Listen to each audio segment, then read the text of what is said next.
As the Queen's last order world leaders, Sussex was suddenly banned from Britain. William and Kate held all the cards. King Charles III and the Queen Consort were joined by the Prince and Princess of Wales on Sunday to receive world leaders and overseas official guests at Buckingham Palace. The King and Queen Consort received heads of state and overseas officials at Buckingham Palace on Sunday the 18th of September. His Majesty, 73, and Camilla, 75, were also joined at the event by Kate Middleton and Prince William, and the King's spokesman was labelled an official state event. For the event, the Princess of Wales wore a black dress and matching heels, while also wearing a pearl bracelet that belonged to the late monarch. She was pictured speaking to Ukraine's First Lady Olena Zelenska to welcome her to Buckingham Palace, where her husband is staying behind to deal with the country's war with Russia. Arriving dignitaries have already viewed the Queen's coffin at the heart of Parliament,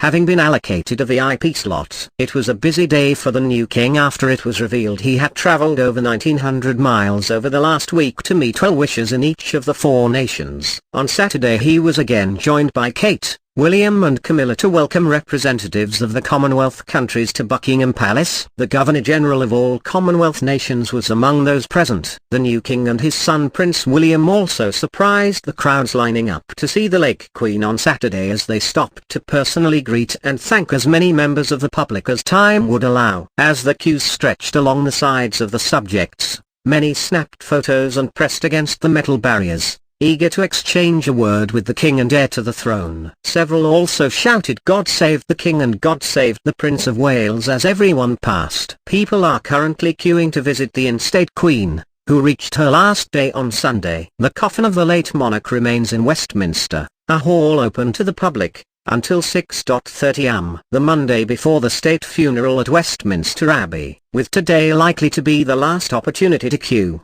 2,000 people will gather at Westminster Abbey in London for the Queen's funeral on Monday. Around 800 people, including members of the Queen's household on Windsor State staff, will then attend the communion service at 4 p.m. inside St. George's Chapel at Windsor Castle. After the funeral, the King and members of the royal family will walk behind the Queen's coffin to Wellington Arch as it exits Westminster Abbey, before being driven to Windsor by state hearse. The public may be wondering what is going on between Prince Harry and King Charles. According to a new report from the Daily Telegraph's royal correspondent Victoria Ward, Charles waited almost 2 hours to tell Harry that the Queen had died and may have effectively prevented Harry from seeing his grandmother at Balmoral one last time. Ward reported that Charles called his 2 sons early on September 8 to take them to Balmoral to see the Queen before she died, but that Harry received that call sometime after Prince William. She reportedly suggested that Harry wasn't invited to join the royal family's private flight to Scotland,